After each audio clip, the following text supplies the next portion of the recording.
को यसको शिलान्यास गर्ने बेलादेखि सहभागी भएका, यसको कागज उठाउने, टिप्पणी उठाउनेदेखि सहभागी भएका जुन महानुभावहरू यहाँ मञ्चमा हुनुहुन्छ र उहाँहरूले अगाडि यो विद्यालयले कुन लक्ष्यका साथ आफूलाई स्थापना गर्यो र स्थापना गर्ने बेलाका दुःख कष्ट हन्डर सबैको अनुभूति यहाँ उहाँहरूले व्यक्त गर्नुभयो। र मैले बीचमा सम्झेँ शिक्षा क्षेत्रको विकासको सन्दर्भमा तपाईँहरूले जे मेहनत परिश्रम गर्नुभयो र आज यो विद्यालयले 25औं वर्ष पुरा गरेको छ। 25औं वर्ष पुरा गरिरहेकै सन्दर्भमा यो विद्यालयको कार्यक्रममा तपाईँहरूले यसलाई रजत महोत्सवको रूपमा मनाउने भन्ने खोजिसकेपछि म यो कार्यक्रममा संसदका महत्त्वपूर्ण बैठकहरूलाई पनि छोडेर आएको छु।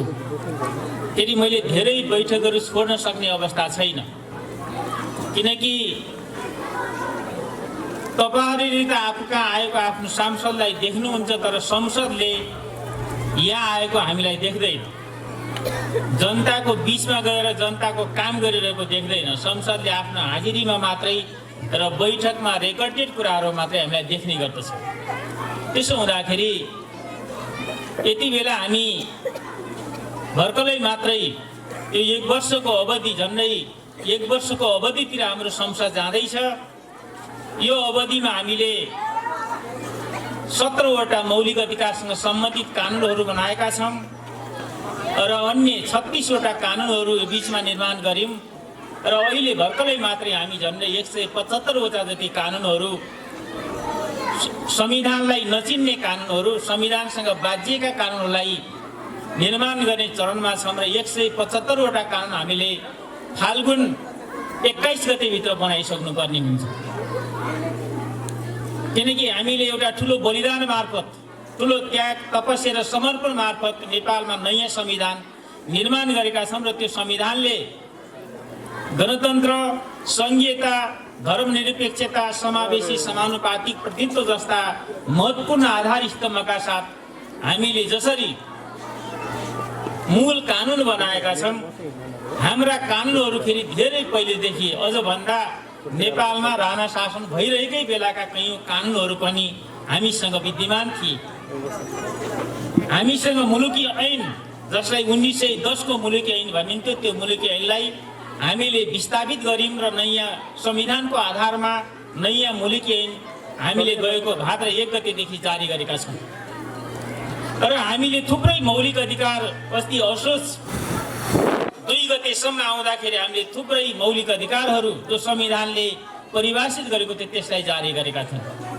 र हाम्रा कैयौँ कानुनहरूले जसले यो संविधानलाई चिन्दैनन्, गणतन्त्रलाई चिन्दैनन्, सङ्घीयतालाई चिन्दैनन्, धर्मनिरपेक्षता र समावेशी समानुपातिक प्रतिनिधित्वलाई चिन्दैनन्, ती सबै कानुनलाई हामीले विस्थापित गर्नु छ फाल्गुन 21 गतेभित्र। र यी कानुनहरूको सन्दर्भमा गम्भीर छलफल आज संसद र संसदका समितिहरूभित्र चलिरहेका छ। किनकि हामीले यो मुलुकलाई एकातिर समृद्धि र सुखी नेपालीको परिकल्पना गरिरहेका छौँ। समृद्ध र सुखी नेपालीको परिकल्पना त्यति बेला मात्रै सम्भव हुन्छ जति बेला हामीले आफ्नो देशमा सुशासन कायम गर्न सक्छौँ।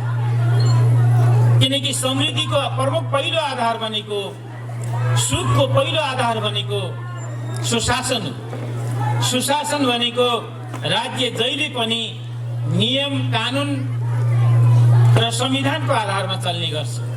त्यसो हुँदाखेरि हामी अहिले केही महत्त्वपूर्ण कानुनहरू निर्माणको चरणमा छौँ र ती कानुनलाई अगाडि बढाउँदैछौँ।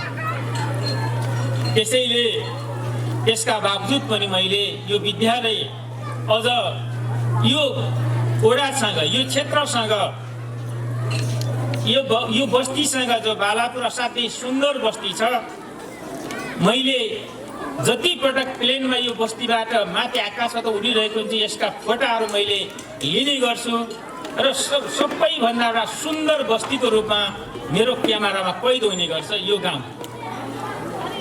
क्यामेरामा मात्रै होइन, मनमा पनि यसलाई केही गर्नुपर्छ भन्ने मेरो भित्र अन्तरतम हृदयदेखि यो गाउँको विषयमा छ। त्यसो हुँदाखेरि यो गाउँमा एउटा विद्यालय, किनकि सम्पूर्ण विकास नै शैक्षिक विकास हो। जति बेलासम्म शिक्षाको विकास गर्न सकिँदैन, तपाईँले अरू जतिसुकै विकासहरू गर्नुहोस्, त्यो विकासको सही सदुपयोग हुन सक्दैन। तपाईँले बाटो बनाउनुहोस्, तपाईँले विद्युतीकरण गर्नुहोस्, तपाईँले अरू कुनै विकास गर्नुहोस्, पूर्वाधारको विकास गर्नुहोस्, तर सबभन्दा पहिलो पूर्वाधार, सम्पूर्ण विकासको पनि आधारभूत पूर्वाधार भनेको शैक्षिक पूर्वाधार हो। यदि शिक्षा भएन भने हाम्रो अगाडि भएका सम्पूर्ण विकास निर्माणका कामहरूले बाट हामीले प्रतिफल लिन सक्दैनौँ। किनकि पहिलो शिक्षाको, पहिलो विकासको पहिलो पूर्वाधार नै शिक्षा हो भन्ने कुरा मेरो आफ्नो मान्यता छ। म आफू पनि, मलाई यहाँ चिन्ने धेरै आदरणीय मेरा आफन्त पर्ने धेरै महानुभावहरू यहाँ हुनुहुन्छ। मलाई लाग्छ धेरैले चिन्नुहुन्छ। यो विद्यालयको हेरसर मेरो हामी सँगै पढेका विद्यार्थी साथीमध्येको एउटा साथी हुनुहुन्छ। उहाँ मास्टरतिर लाग्नुभयो, म समाज परिवर्तनको अर्को बाटोतिर लागेँ। हामी एउटै विद्यालय पढेका विद्यार्थीहरू, म अर्को बाटोतिर लागेँ र मैले समाजको अर्को बाटोलाई, किनकि राजनीति सही नहुँदासम्म अरू केही पनि कुरा सही हुन सक्दैन। समाजलाई सम्पूर्ण रूपले गाइड गर्ने भनेको राजनीतिले हो। किनकि राजनीति ठिक जति बेला हुन्छ त्यसपछि मात्रै देश, दुनियाँ र हाम्रा सम्पूर्ण संस्कार र संस्कृतिहरू सही हुन सक्छन् भन्ने मान्यतालाई समातेर म एउटा बाटोतिर लागेँ। त्यो भनेको राजनीतिको बाटोतिर, जसको परिणाम मैले तपाईँहरूको बिचमा एउटा जनप्रतिनिधिको रूपमा तपाईँहरूको सार्वभौम अधिकार प्रयोग गर्ने, तपाईँहरूको सार्वभौम अधिकारलाई सर्वोच्च नीति निर्माणको सर्वोच्च संस्था मार्फत कार्यान्वयन गराउने ठाउँमा अहिले म तपाईँहरूको बिचमा छु। र यति बेला मैले यो क्षेत्रको सन्दर्भमा केही न केही कामहरूलाई संस्थागत ढङ्गले अगाडि बढाउनुपर्छ र मैले विद्यार्थी राजनीतिबाट पार्टी राजनीति र पार्टी राजनीतिबाट अहिले सार्वजनिक जीवनमा प्रवेश गरेको हुनाले मैले सांसद भएको पहिलो पटकको संसदको एउटा सांसदको तस्बिरबाट गरिने विकासलाई पहिलो पूर्वाधार, जो सम्पूर्ण विकासको पहिलो पूर्वाधार हो, सम्पूर्ण रकम शिक्षा क्षेत्रमा लगाए। जुन समिति स्थानीय पूर्वाधार तथा साझेदारी कार्यक्रमको संयोजक म छु जिल्लाको यो 1 नम्बर निर्वाचन क्षेत्रको, त्यसको सदस्य हाम्रो अध्यक्षजी पनि हुनुहुन्छ। मैले उहाँहरूलाई बैठकमा भने यसपटकको संसद विकास भनेर जो पहिले विगतमा भनिन्थ्यो, अहिले हामी स्थानीय विकास पूर्वाधार साझेदारी विकास कार्यक्रम भनेका छौँ। यो सम्पूर्ण रकम शिक्षा क्षेत्रमा लगाम, हामी जति सक्छौँ शिक्षा क्षेत्रमा यसपटक लगाम भनेर उहाँहरूसँग मैले प्रस्ताव गरेँ। उहाँले ठिक छ त्यसो शिक्षामै लगाम, किनकि धेरै प्रस्तावहरू थिए, बाटाघाटाका प्रस्तावहरू थिए, साना साना पुल पुलेसाका प्रस्तावहरू थिए, ढलनालका प्रस्तावहरू थिए, पर्यटकीय क्षेत्र विस्तार गर्नुपर्ने बारे पनि धेरै साथीहरूले भन्नुभएको थियो। तर म एउटा विद्यार्थी हुँदै यो ठाउँमा आएको हुनाले, शिक्षाको नेपालको अवस्था राम्रोसँग बुझेको हुनाले मैले एउटा सुरुवात गर्छु। यसपटकको सम्पूर्ण रकम 4 करोडको सम्पूर्ण बजेटलाई मूलत शिक्षा क्षेत्रमा लगाम भनेर त्यसमा हाम्रो समितिका सबै सदस्यहरूले, मान्य सदस्यहरू, नगर र गाउँपालिकाका प्रमुखहरू सबैले यसमा सहमति जनाउनु भयो र शिक्षा क्षेत्रमा लगाम 1 नम्बर निर्वाचन क्षेत्रको सम्पूर्ण रकम हामीले एउटा नमुना यज्ञ काम अहिले गरेका छौँ। यो सन्दर्भबाट हेर्दाखेरि हामीले ठाउँ ठाउँमा बजेटहरू बेकारमा छरेर हामीले स्थानीय सरकारले नै गर्न सक्ने कैयौँ कामहरू भन्दा अलिकति फरक ढङ्गले जहाँ कि योगदान होस्, स्थानीय सरकारलाई को पनि एउटा दायित्व र समाजको पनि एउटा दायित्व पुरा होस् भन्ने ढङ्गले हामीले स्थानीय पूर्वाधारको कार्यक्रमलाई त्यो ढङ्गले परिभाषित गऱ्यौँ र लगायौँ। र मलाई लाग्छ म यो विद्यालयमा आउन मैले ढिलो गरेछु, किनकि मेरो लक्ष्य के छ भन्दाखेरि 1 नम्बर निर्वाचन क्षेत्रमा म कति सक्छु म अहिले त तपाईँहरूसँग मैले त्यति धेरै कन्फिडेन्सका साथ भन्दै छैन। यो 4 वर्षमा सम्पूर्ण टिनका पाताहरू विस्थापित गर्नुपर्छ भन्नेमा म छु। विद्यालयमा भएका टिनका पाताले छाइएका सम्पूर्ण विद्यालयहरूलाई विस्थापित गरेर यसलाई पक्की छत भएका विद्यालयको रूपमा कसरी यसलाई व्यवस्थापन गर्ने।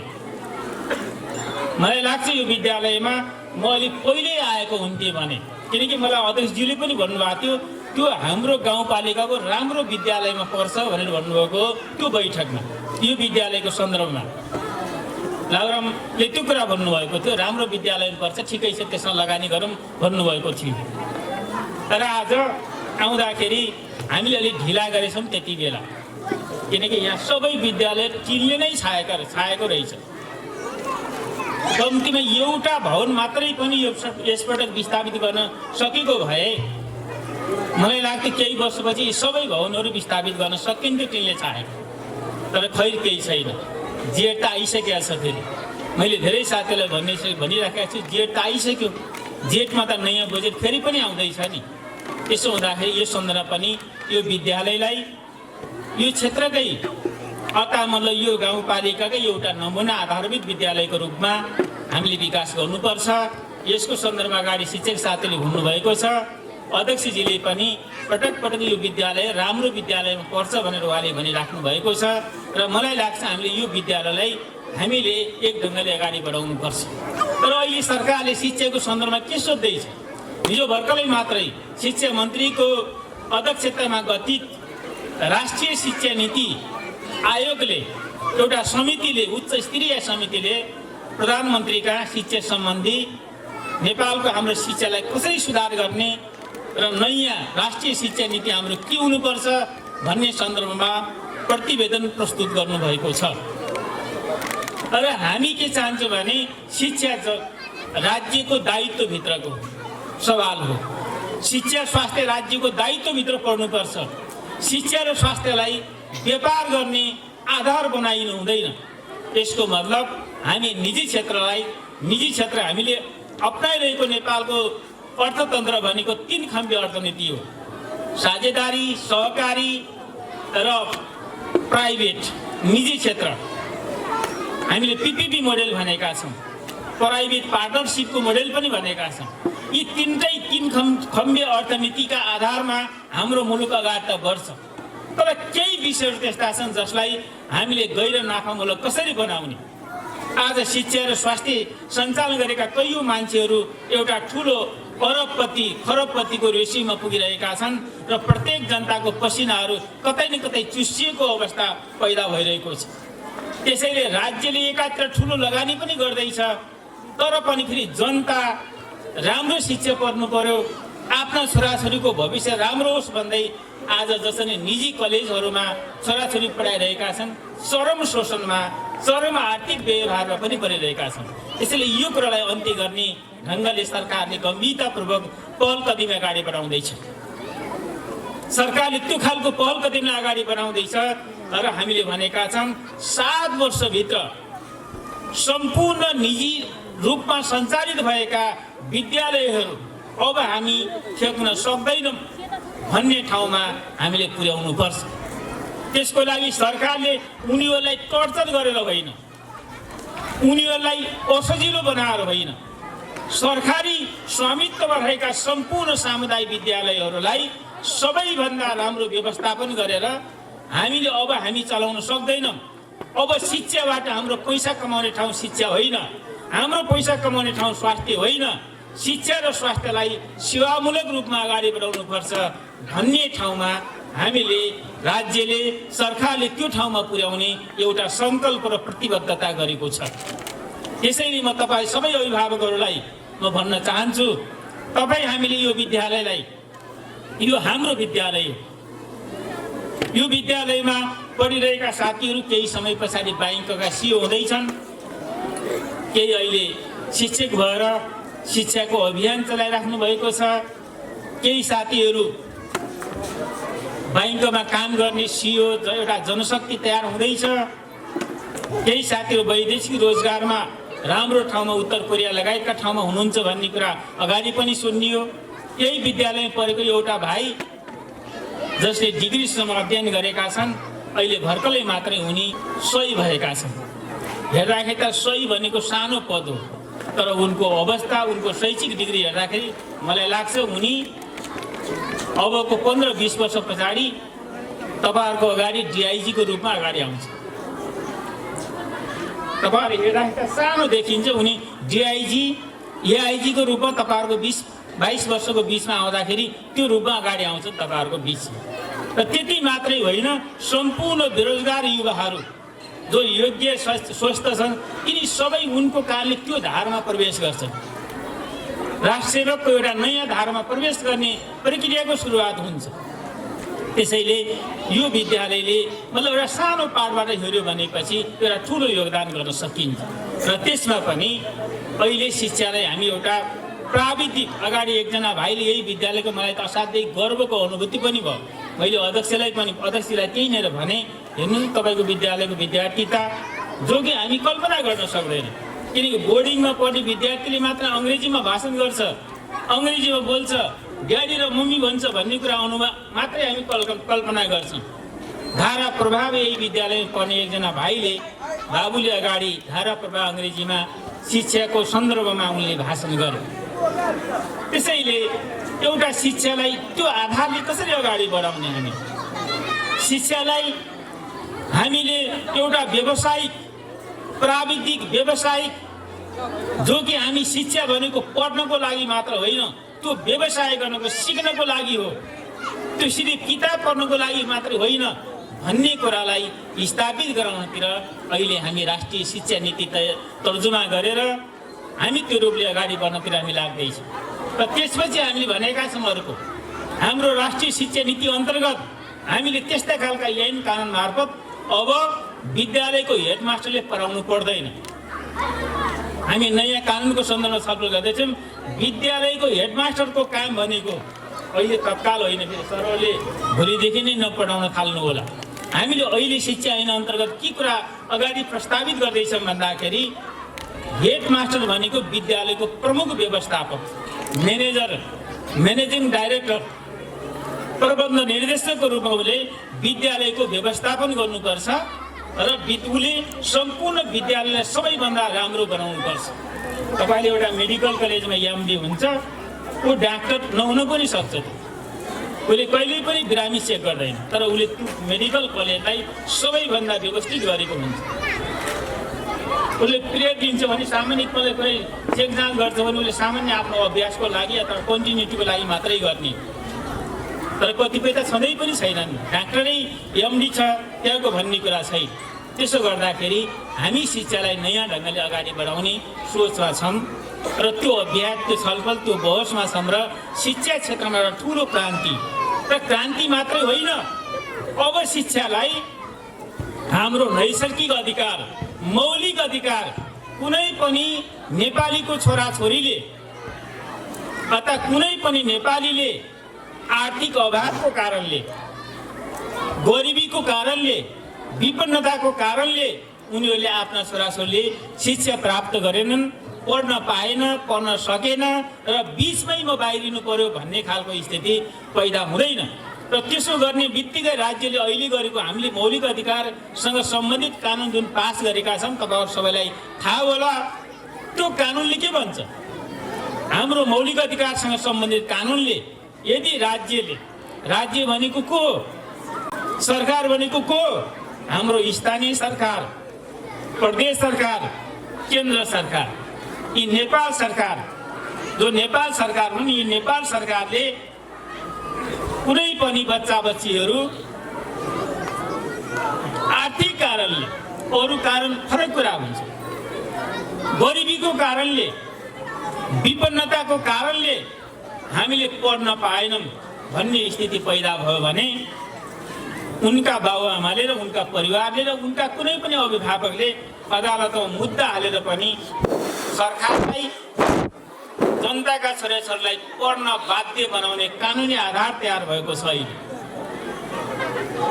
यो नेपाली जनताको लागि सबैभन्दा महत्त्वपूर्ण कानुन हो, किनकि हामीले स्वास्थ्यको सन्दर्भ पनि त्यो हो, मूल कुरा मैले शिक्षाको सन्दर्भमा तपाईँहरूसँग कुरा गरिराखेको छु। भोलि हाम्रा छोराछोरीहरू अथवा गरिब जनताका छोराछोरीले पढ्न पाएन भने सरकारलाई मुद्दा हालेर पनि अदालत मार्फत पढाउन पाउने, आदेश गराउन सक्ने, अदालत मार्फत फैसला गराउन सक्ने कानुनी आधार तयार भएको छ। यसलाई व्यवस्था गरेपछि अदालतको आदेश अनुसार छोराछोरीको मतलब बच्चा केटाकेटीको पढाइ गर्नुपर्ने बच्चा बच्चीको नेपाली जनताको व्यवस्थापन गर्न सकिएन भने हाम्रो अगाडि के छ भन्दाखेरि महानानीको मुद्दा लागेर फेरि पदबाट बर्खास्त हुने समेतको अवस्था पैदा हुन्छ। हाम्रो कानुनी व्यवस्था त्यसो गर्दाखेरि नेपाली जनता अहिले स्वास्थ्य, शिक्षा र मौलिक अधिकारको ढङ्गले सबैभन्दा बढी अधिकार सम्पन्न हामी भएका छौँ। अधिकार त हामीले संस्थागत व्यवस्थित गरेका छौँ, तर्जुमा गरेका छौँ, तर अबको हाम्रो अगाडिको मूल पाठ भनेको ती अधिकारलाई कार्यान्वयन गर्नको लागि सबैभन्दा पहिले समृद्धि र सुखको आधार तयार गर्ने हो। समृद्धिको र सुखको आधार तयार गर्ने भनेको के हो? आज सुख कतै आकाशबाट खस्ने हो जस्तो मानिसलाई अनुभूत हुन्छ। समृद्धि कतै आकाशबाट खस्ने या जमिनबाट धरतीबाट उम्रिने हो कि भन्ने मान्छेलाई पर्छ। त्यसो होइन। समृद्धि भनेको, सुख भनेको हाम्रो प्रत्येकको हाम्रो पाखुरीभित्र छ। हाम्रा पाखुरीलाई ठिक ढङ्ग चलायौँ भने हामी सुखी हुन्छ। श्रम गर्न हामीले लाज मानेनौँ भने आज हामी नेपालीहरू कस्ता छौँ? अर्काको देशमा गएर हदै दर्जाको श्रम गर्न पनि तयार हुने, तर आफ्नो देशमा नगर्ने। नेपालगञ्जमा सहरमा आएर ठेला चलाएर चाट चटपटे बेचेर, पुरी पकौडा बेचेर पैसा कमाउनेहरू अरू हुन्छ। हामीलाई त्यो मन पर्दैन। तपाईँले काठमाडौँका गल्ली गल्लीमा अझ तपाईँले हेर्नुहुन्छ भने नेपाली त राम्रो नेपाली, इन्डियाका समेत मान्छे आएर चाइनाको सीमासम्म नेपालको भागमा गएर उनीहरूले कपाल काट्ने पसल खोलेर पनि पैसा कमाउँछ। तर हाम्रोतिर त्यतातिर ध्यान हुँदैन। किनकि पैसा यही हाम्रै वरिपरि छ, हाम्रै पाखुरीमा पैसा छ, हाम्रो मेहनतमा पैसा छ भन्ने कुराको अनुभूत हामी गर्दैनौँ। पैसा भनेको अरू कतैबाट आउँछ भन्छौँ र हामीले आफ्नो विकास र आफ्नो समृद्धिमा हामी पछिको छौँ। त्यसैले हाम्रो आफ्नो विकास र समृद्धिमा हामी सबै हाम्रो आफ्नो पाखुरीभित्र छ। पैसा त सिर्फ साधन मात्रै हो, त्यो हामीलाई चलाउने साधन मात्रै हो भन्ने कुरालाई तपाईँ हामीले राम्रोसँग बुझ्नुपर्ने आवश्यकता छ। यो कुरा पनि म यो सन्दर्भमा तपाईँलाई राख्न चाहन्छु, किनकि हामीले सुखी नेपाल र समृद्ध नेपालको परिकल्पना गरेका छौँ। आज स्थानीय सरकार, प्रदेश सरकार र केन्द्र सरकारले आफ्नो जनतालाई कसरी सुखी र आफ्नो क्षेत्र, आफ्नो गाउँलाई कसरी समृद्ध बनाउने भन्ने एउटा सपनाका साथ ती सरकारहरू अगाडि बढेका छन्। पछिल्लो निर्वाचन, नयाँ निर्वाचन भइसके पछाडि स्थानीय निर्वाचनदेखि यता आउँदाखेरि केही विकासका गतिहरू अगाडि बढेका छन्। तर विकासका गतिहरूलाई फेरि हामीले जनता ठग्ने विकास गर्ने होइन। परिणाम देखिने जहाँ कि हाम्रो लागत बढोस् घटोस्, किनकि हामीले 6 महिनामा टाल्नुपर्ने सडक बनायौँ भने के हुन्छ? हाम्रो लागत बढेको बढै गर्छ। हामी अर्को बाटो बनाउन सक्दैन। हाम्रा बाटोले सबभन्दा बढी टिक्नु पर्यो। हामीले बनाइएका विकास निर्माणका भौतिक पूर्वाधारले सबैभन्दा बढी टिक्ने आधार तयार गर्नु पर्यो। आजको त्यो आवश्यकता छ, किनकि जनताप्रति जवाबदेही हुने भनेको, जनतालाई सबभन्दा बढी जनताप्रति जवाबदेही हुने भनेको त्यो। आज कागज मिलाएर, बिल भरपाई मिलाएर हामीले त्यो खालको आधार तयार गर्ने स्थिति बन्यो भने देश फेरि पनि सङ्कटमा पर्छ र हाम्रो अगाडि त्यो खालको चुनौती, त्यो खालको स्थिति हाम्रो अगाडि छ भन्ने कुरालाई पनि यहाँले सबैभन्दा राम्रो ढङ्गले बुझ्नुपर्छ। र आज म तपाईँलाई अलिकति 1 नम्बर निर्वाचन क्षेत्रमा केही विकासका कामहरू, खास गरी 1 नम्बर निर्वाचन क्षेत्रलाई हामीले बाँकीको मूल प्रवाहभित्र कसरी लाने, नरायणपुर र कोलपुरको ग्याप तपाईँले अहिले पनि हेर्नुहुन्छ भने नेपालगञ्जको ग्याप हेर्दाखेरि झन्डै 40-50 वर्षको ग्याप छ। अहिलेको नेपालगञ्जको दाँजोमा र अहिलेको कोलपुरको दाँजोमा पुग्नलाई नरायणपुरलाई 40-50 वर्ष लाग्छ। यही सामान्य गतिमा अगाडि जाने हो भने हामीले त्यो गतिलाई कसरी केही वर्षभित्र मात्रै त्यसलाई एउटा मूल प्रभावभित्र कसरी ल्याउने। राप्ती सोनारी पछाडि त होइन, तर यसको विकटताले गर्दाखेरि कतै न कतै यहाँको स्थिति पनि हाम्रो पछाडि नै छ। हाम्रो विकट तर पछाडि परिएको अवस्था यहाँ छ। त्यसैले यसलाई मूल प्रभावभित्र कसरी लाने, त्यसो गर्दाखेरि एकातिर शैक्षिक पूर्वाधारलाई व्यवस्थित गर्ने र शिक्षा क्षेत्रलाई कसरी मजबुत गर्ने एउटा आधार त्यो हो। अर्को आधार भनेको जसरी यहाँ राप्ती सोनारीका केही वडाहरू अहिले पनि विद्युतविहीन छन्। भर्खरै मात्रै पछिल्लो 1 वर्षको अलि बढी मेहनतद्वारा हामीले कुसुममा बत्ती बालेका छौँ र राप्ती सोनारीमा बत्ती बाल्ने राप्ती सोनारीका बाँकी 4वटा वडामा 3वटा वडामा बत्ती बाल्ने प्रक्रियाको सुरुवात हुँदैछ। हामीले 24सम्म बत्ती बाल्न सक्छौँ कि भनेर प्रक्रिया अगाडि बढाएका छौँ। यद्यपि यो मुलुक अहिले पनि ठेकादार र कर्मचारीको हातमा छ। तपाईँहरूले हेर्नुहुन्छ, हामी सांसदलाई, अध्यक्षहरूलाई, नेताहरूलाई त कता कता यिनी नै हो नि सबै जवाबदेही भन्नुहुन्छ। गाली पनि तपाईँहरूले हामीलाई गर्नुहुन्छ। सजिलो छ हामीलाई गाली गर्नु, किनकि आफूले भोट दिएको मान्छेलाई गाली गर्न पनि सजिलो छ, आफूले भोट दिएकोलाई भन्न पनि सजिलो छ। तर यो देश सबभन्दा बढी बर्बाद पनि गराइराखेको छ भन्दाखेरि कर्मचारीले कलम घुमाएर, अनुचित कलम घुमाएर, आफ्नो इन्ट्रेस्टमा कलम घुमाएर आज देश बर्बाद भइराखेको छ। कतै तपाईँले हेर्नुहुन्छ भने अर्कोतिर ठेक्का पट्टाका सम्पूर्ण कुराहरू होल्ड गरेर 12 वर्षदेखि हाम्रो पारीको विद्युतको ठेक्का होल्ड गरेको छ एकजना ठेकादारले।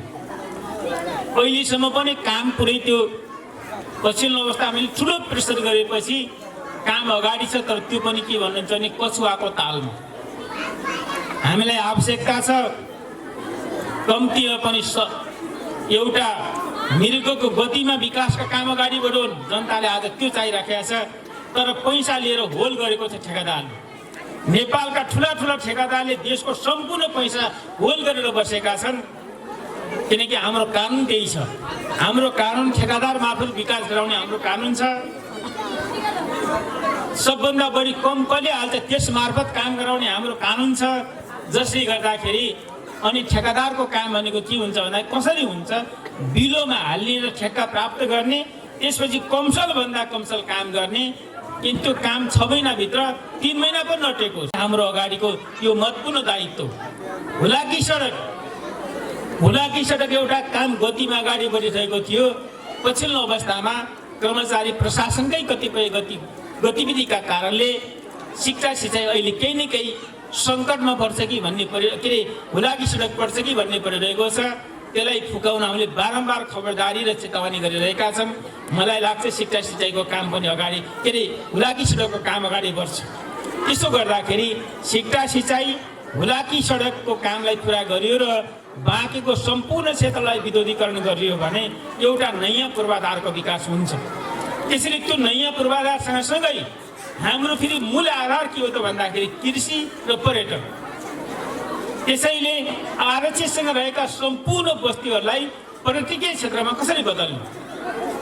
अहिले मेरो वन मन्त्रालयसँग, राष्ट्रिय निकुञ्ज विभागसँग र यहाँकै आरक्षितसँग पनि मेरो निरन्तर छलफल के हुने गरेको छ भने बाँके राष्ट्रिय निकुञ्जबाट जनताले जसरी प्रतिफल प्राप्त गर्ने स्थिति हो त्यो प्रतिफल प्राप्त हुन सकेन।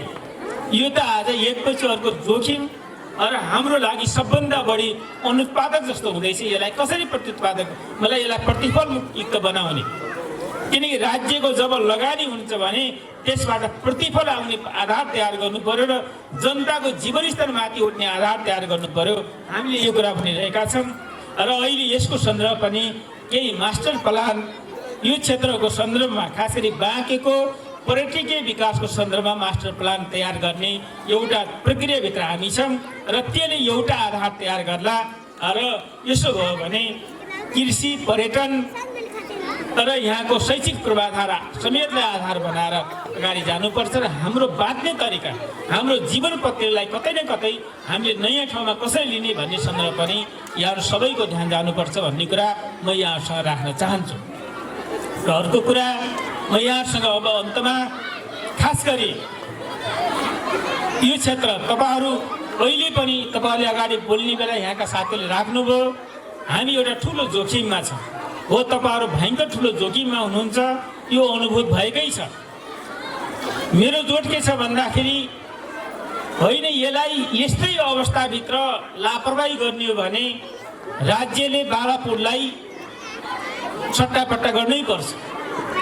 राज्यले सट्टापट्टा गर्नुपर्छ कि बालापुरलाई यहाँबाट हटाएर यहाँ जति जनताले जमिन प्राप्त गरेका छन् अर्को ठाउँमा जमिन दिनु पर्यो। यदि त्यसो होइन भने यसलाई राम्रो पर्यटकीय पूर्वाधारको रूपले यसलाई विकास गर्नु पर्यो।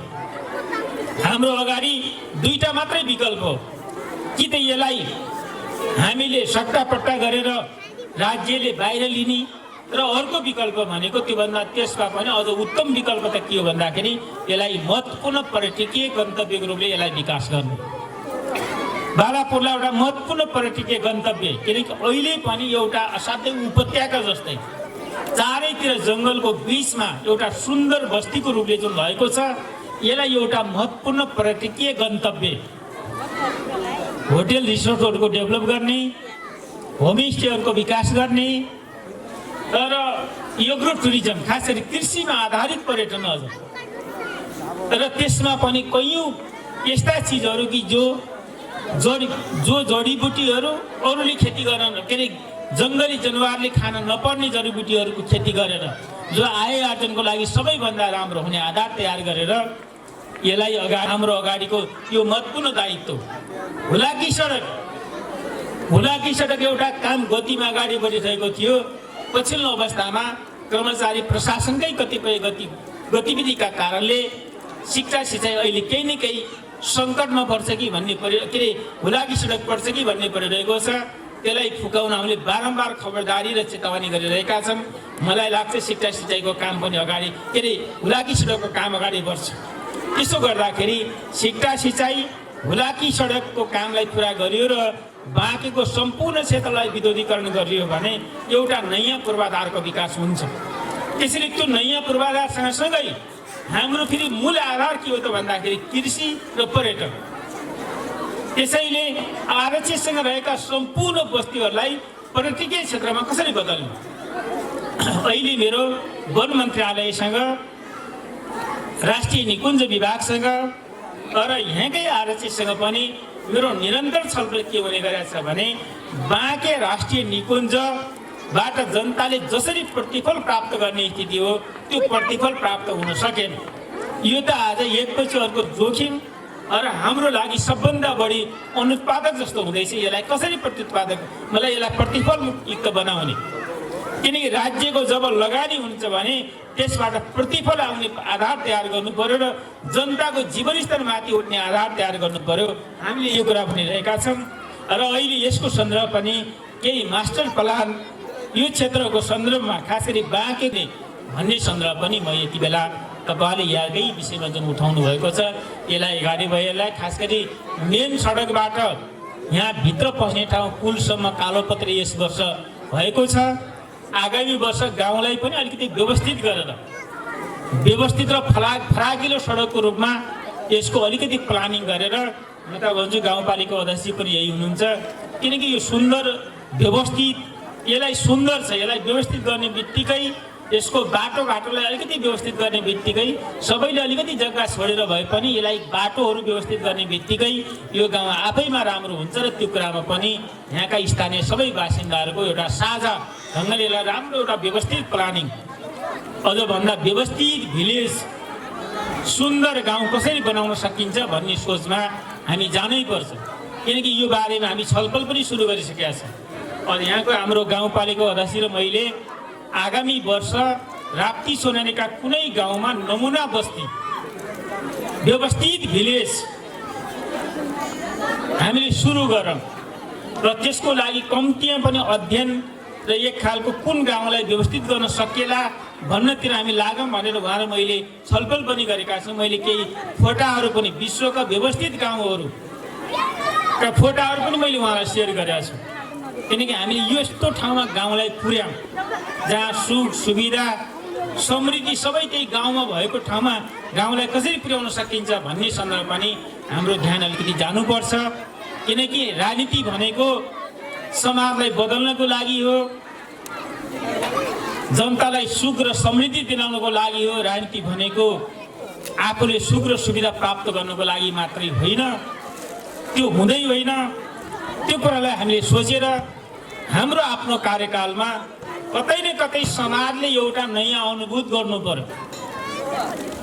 मेरो त जोड त्यही छ कि हाम्रो कार्यकालमा, हाम्रो अवधिमा कम्तीमा समाज परिवर्तन भएको, समाजले गति लिएको केही न केही नयाँ अनुभूत गर्नु पर्यो र समाज मूलधारमा आएको अनुभूत हामीले गराउनु पर्यो। किनकि हामी निर्वाचित भएकाहरूको घेराबन्दीबाट हामी माथि उठ्नै पर्छ। हामी घेराबन्दीमा भयो भने सक्दैनौँ। हामीलाई धेरै ठुलो घेराबन्दी हुन्छ।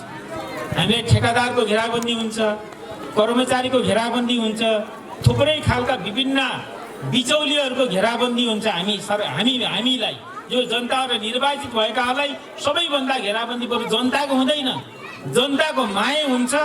तर स्वार्थको लागि हामीलाई बिचौलियाहरूले सबभन्दा बढी घेरामा पारेका हुन्छ। त्यो घेराबाट हामी मुक्त हुनुपर्ने आवश्यकता हुन्छ र यदि मुक्त भयौँ भने, जनताको साथ लिएर अगाडि जान सकियो भने हामीले सबैभन्दा राम्रो गर्न सक्ने आधार अहिले छ। 5 वर्ष टिक्ने स्थानीय सरकारहरू छन्, 5 वर्ष टिक्ने प्रदेश सरकार छ र 5 वर्षै टिक्ने केन्द्र सरकार बनेको छ।